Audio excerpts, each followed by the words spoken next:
आज डीएनए में सबसे पहले हम आपको बाबा साकार के पाखंड की 5 मनोहर कहानियां बताएंगे। ये कहानियां बाबा के पाखंड की हैं। आज डीएनए में मैं आपको वो कहानियां सुनाने और दिखाने जा रहा हूं जो सिर्फ बाबा के खास लोगों को बताई जाती है। वो कहानियां जिनके जरिए बाबा लोगों को सम्मोहित करता था, चाहे वो बाबा के चश्मे का सम्मोहन हो या बाबा के भूत प्रेत भगाने का दावा। बाबा हर वो पाखंड करता था जिससे लोग उसे अवतार समझें। चाहे फोटोशॉप के जरिए बाबा का चक्रधारी अवतार हो, अपने पैरों की धूल से लोगों के दुख और बीमारियां दूर कर देने का नाटक हो, बाबा के पास पाखंड की पूरी टूल किट मौजूद थी। इसकी कहानियों को अगर हम एक जगह इकट्ठा कर दें तो पूरी किताब छप जाए, और किताब अगर छपती है तो सबसे सटीक शीर्षक होगा मनोहर कहानियां बाबा को जानिए, सुरक्षित रहिए।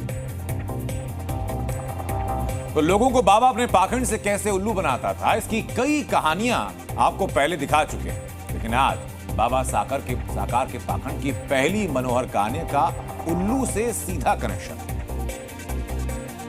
आपको मुहावरा आपने सुना होगा, आंख से काजल चुराना।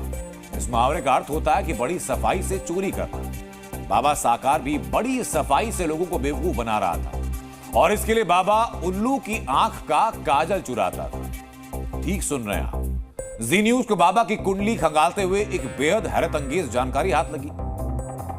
बाबा साकार अपनी आंखों में उल्लू की आंख का काजल लगाता था। बाबा साकार उल्लू की आंख का काजल लगाकर तंत्र साधना करता था। बाबा साकार उल्लू तंत्र साधना के जरिए वशीकरण की सिद्धि करता था। बाबा साकार दिवाली की रात उल्लू की बलि भी चढ़ाता था।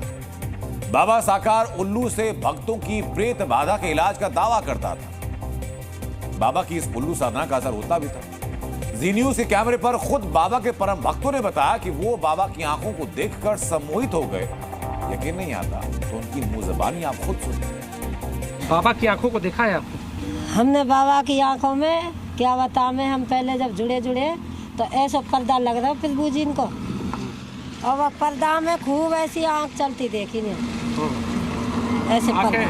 तो कैसा महसूस हुआ जब बाबा की आंखों में देखा आपने? हाँ। तो क्या लगा? उनकी ओर खिंचते गई एकदम पूरी तरह से? पूरी संगत को मतलब सतको साथ भजो, जो निराकार में जो पहले क्षेत्रीय सतको साथ होते, जब वहाँ में दर्शन करे हमने बहुत बहन भैया हमने। बाबा की आंखों की खासियत क्या है, देखी है कभी?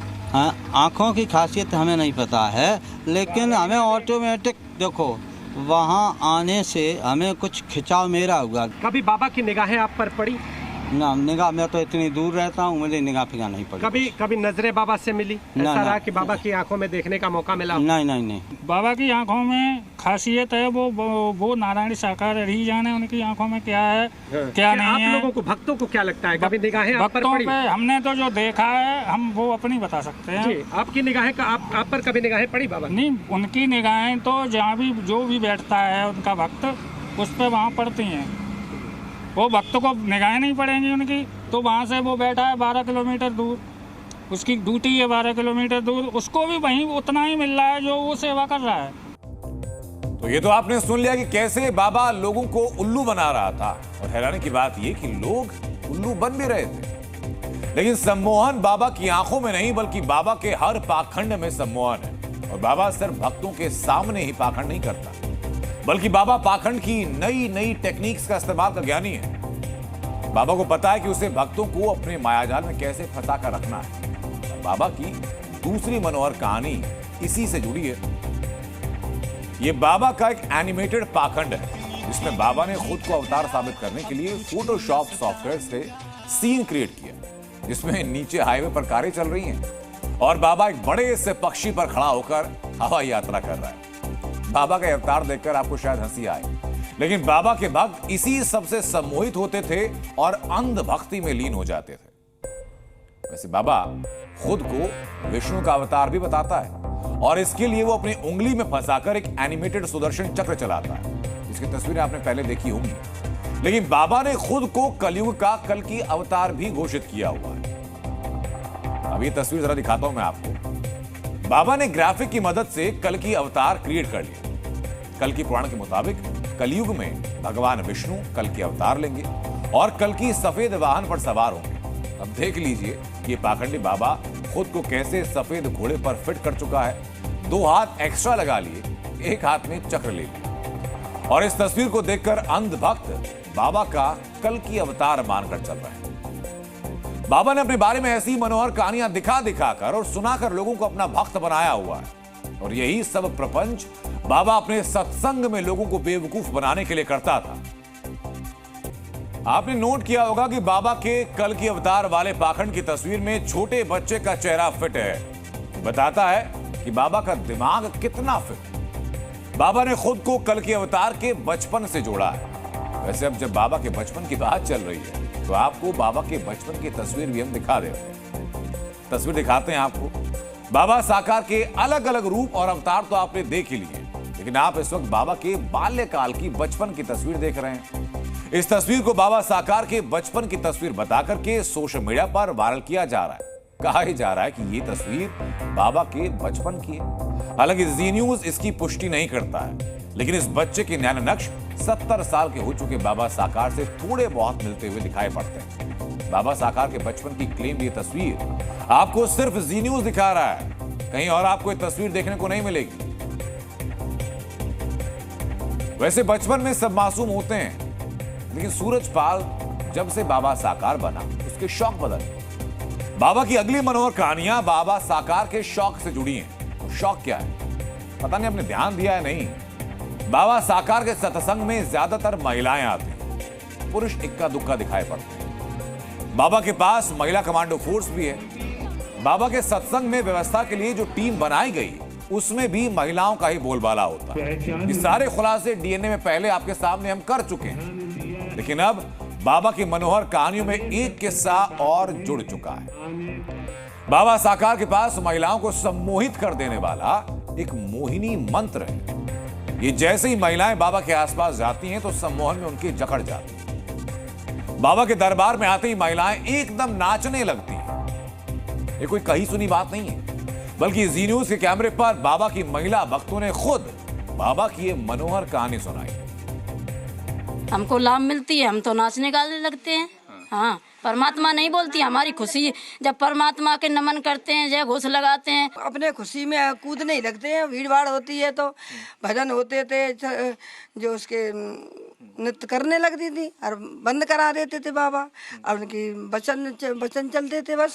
जो उनको उनकी दुख होता है, जो उनकी जो कोई परेशानी होती है वो सही हो जाती हैं, तो पर्ची लिख कर देते हैं। हमारे यहाँ आने जाने से ये हमारे कष्ट दूर हो गए। ये हमेशा कहते पंडाल में जो बाउंड्री होती थी उसके बाहर ही होता है। बाहर ही होता था। हाँ। उसके अंदर नहीं होता था। हाँ। तो जैसे वो अपना बनाते थे, तो अब ये तो महिला है, अब जिसके जैसी मन में आती है वो ऐसी करने लगती है।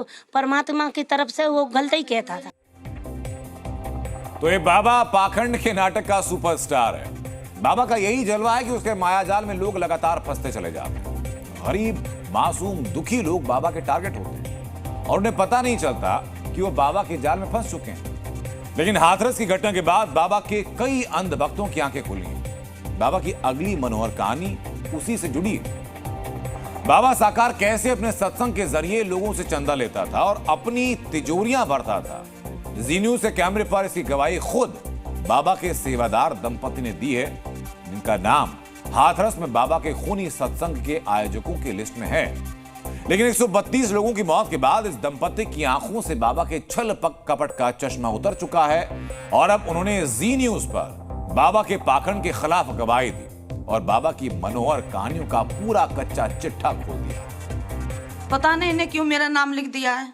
मैंने गुप्त दान दिया था। संत भक्त आएंगे, थोड़ा सा उनके मतलब दान हमसे खड़ा नहीं हुआ, इसीलिए मैंने सोचा था कि मैंने मन में ये विचार किया था, ये पेटी मिठाई है या केला एक एक करके बाण, फिर हमसे खड़ा नहीं हो रहा, हम खुद पे 2 पैरों से। मैंने कहा मेरा भी दान, कि दान ऐसे नहीं लेंगे। हमने कैसे लोगे? तो बोले कि आधार कार्ड कॉपी लाई, जो नाम लिखा है ना मेरा गायत्री देवी अशोक कुमार, ये आधार कार्ड की कॉपी लगी हुई है इसमें। हम दोनों आदमी बीमार रहते हैं, दवाई खाते खाते हमारा दिमाग भी वैसा हो गया, कम हो गया दिमाग। क्या करूं क्या ना करूं। बोलते सब लोग यही कहते हैं कि वहाँ पर जाते हैं जो वो क्या बोलते हैं, बीमारियां खत्म हो जाती हैं और सही हो जाते हैं। इसलिए मैंने सोचा था मैं तो सही तो वही ना आई, हम तो और ज़्यादा आएंगे बीमार, हम तो कुछ आराम ना मिलो। दुनिया की दवाई खा रहे हम तो। ऐसे ही बाबा थे तो जो लोग इतनी घटना हुई थी, क्यों नहीं उन्हें सुदर्शन चक्र चलाया था? चलाते जनता बच जाती। जितने भी गए थे तुम्हारे सेव भक्त थे, क्यों नहीं बचा पाए थे? बचा लेते, क्यों नहीं बचाया? मैं तो सब यही दान के पीछे में तो फंस गई हूँ बस, और कुछ नहीं। दान ना देती हम भाज के ना जाएंगे, हम भाज कहीं नहीं, आपको हम यही मिलेंगे। तो बाबा के भक्तों की आंखें अब खुलने लगी हैं, लेकिन अभी भी एक बड़ा तबका ऐसा है जो ये मानने को तैयार नहीं कि बाबा पाखंडी है या बाबा फ्रॉड है। और ऐसा मानने वाले बाबा के भक्तों में आम लोग ही नहीं बल्कि बाबा के वीआईपी भक्त भी हैं। और इन वीआईपी भक्तों में उत्तर प्रदेश में योगी सरकार की मंत्री बेबी रानी मौर्य भी हैं, जो बाबा की भक्ति में लीन है। कहा तो यही जा रहा है कि उनकी रज लेने भागे, वो निकल गए थे। हादसा तो बाद में हुआ है ना, अब देखो पता चले। दीदी उन्हीं ने कहा कि मेरी चरणों की रज लो। नहीं, मुझे नहीं लगता ऐसा वो कहते हो। कोई बाबा नहीं कहता कि मेरी, कोई बाबा कहेगा कि मेरी चरणों की रज लो। ये तो हम लोग इतने धार्मिक हैं, इतनी आस्था है हमारी कि हमें लगता है कि हम इनकी रज लें तो शायद हमारा ये कष्ट दूर हो जाए, हमारी ये समस्या समाप्त हो जाए। पर मुझे नहीं लगता कि उन्होंने कहा होगा। लेकिन अगर, मैंने पहले भी कहा है कि अगर कोई ऐसी भी बात होगी तो जो जांच चल रही है।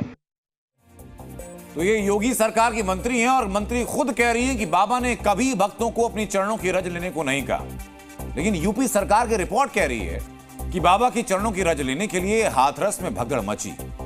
अब आप ये समझ सकते हैं कि बाबा साकार ने कैसे मायाजाल फैलाया और भोले भाले गरीब मासूम लोगों को फंसाया। इसके सबूत और गवाहियों पर आधारित मनोहर कहानी हमने आपको बताई है, जिसके जरिए बाबा ने करोड़ों का साम्राज्य खड़ा किया। Zee News।